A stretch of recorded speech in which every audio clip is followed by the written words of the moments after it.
Hi all, welcome back to my channel. இன்றைக்கி ரொம்ப ஹெல்த்தியான வாழைப்பூ வடை ஈஸியாக எப்படி செய்யலான்னு பார்க்கலாமா? இதுக்கு நான் 2 பவுல் அளவு பட்டாணி பருப்பு, வடைக்கு உள்ள பருப்பு ஊற வச்சுட்டேன். இது நல்லா 1 ஹவர் ஊறிடுச்சு.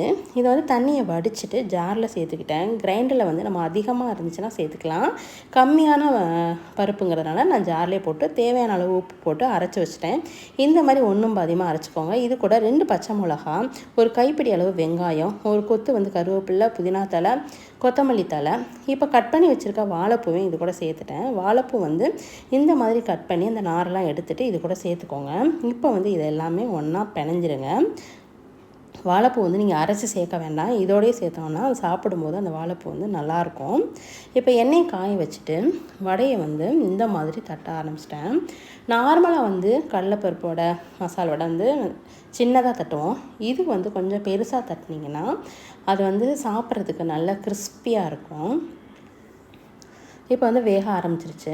கடலைப்பருப்பு கொஞ்சம் வேகிறதுக்கு லேட் ஆகும்.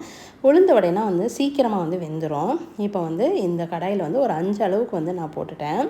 இப்போ ஓரளவுக்கு அந்த நிறம் மாறின உடனே நீங்கள் அப்படியே ஒன்று ஒன்றா திருப்பி போட்டுருங்க.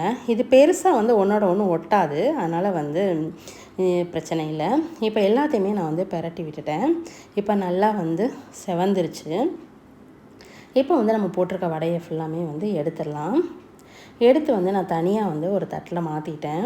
இது நல்ல ஹெல்த்தியானதான். நம்ம எண்ணெயில் பொரிக்கிற ஒன்று மட்டும்தான் ஒரு இது. மற்றபடி வாழைப்பூவோட நல்ல ஹெல்த்தியான டிஷ்ஷு. நீங்கள் இந்த மாதிரி செஞ்சு பார்த்துட்டு எனக்கு கமெண்டில் சொல்லுங்கள். நல்லா வந்துருந்துச்சு வடை.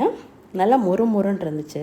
இது வரைக்கும் நம்ம சேனலை சப்ஸ்கிரைப் பண்ணாதவங்க சப்ஸ்கிரைப் பண்ணிக்கோங்க ஃப்ரெண்ட்ஸ். தொடர்ந்து சப்போர்ட் பண்ணுங்கள். தேங்க்யூ.